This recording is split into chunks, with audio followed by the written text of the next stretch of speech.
बहुजन आघाडी सांगली जिल्ह्याच्या वतीनं बाळासाहेब आंबेडकर यांनी जी रस्त्यावरची लढाई लढण्याच्या दृष्टिकोनातून सर्व कार्यकर्त्यांना आदेश केलेले आहेत, त्या आदेशानुसार आज सांगली जिल्ह्यामध्ये वंचित बहुजन आघाडीच्या वतीने जनसुरक्षा बिल जे विधानसभेमध्ये पारित झालेलं आहे त्या बिलाच्या विरोधात आज निवेदन देण्यात आलेलं आहे। हे जे बिल आहे हे काळं बिल आहे, हे बिल आहे ते संविधानिक विरोधी बिल आहे।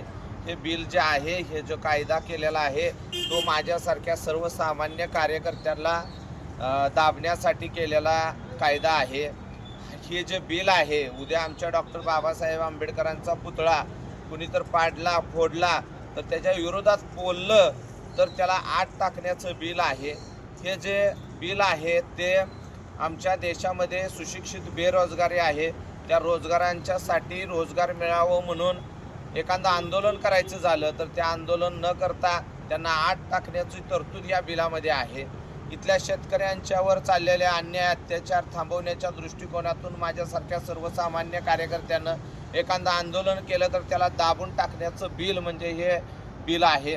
आणि हे बिल एवढंच नाही तर दलित शोषित समाजात ज्या लोकांवर अन्याय अत्याचार होतात त्यांच्यावर अन्याय होऊ नये म्हणून किंवा अन्याय झाला तर त्याला न्याय मिळाला पाहिजे म्हणून रस्त्यावर उतरणाऱ्या कार्यकर्त्यांचे तोंड दाबण्याचं, त्यांचा आवाज दाबण्यासाठी केलेलं तयार ही बिल आहे, तो कायदा आहे।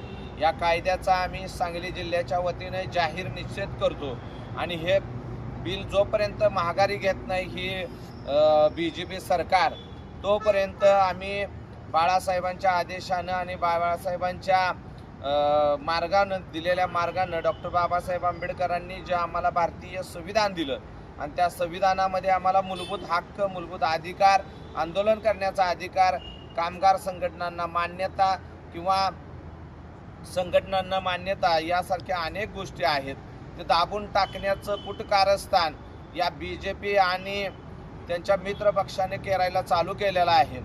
विरोधक सुद्धा याबद्दल तेवढे आक्रमक व्हायला पाहिजे होते, त्यांनी ठामपणे त्याचा विरोध विधानसभेमध्ये करायला पाहिजे होता, तो ठामपणे विरोध यांनी केलेला नाही आणि तो विरोध करायचा आज ह्या महाराष्ट्रामध्ये जर कोणी धरला असेल तो फक्त बाळासाहेब आंबेडकरांनी धरलेला आहे। बाळासाहेब आंबेडकर कोर्टात गेलेले आहेत आणि त्यांची कोर्टाची लढाई त्यांनी लढणार आहेत। मी इथल्या तमाम सगळ्याच पुरोगामी विचाराच्या डाव्या विचारसरणीच्या सर्व कार्यकर्त्यांना संघटनांना पूर्णपणे आवाहन करतोय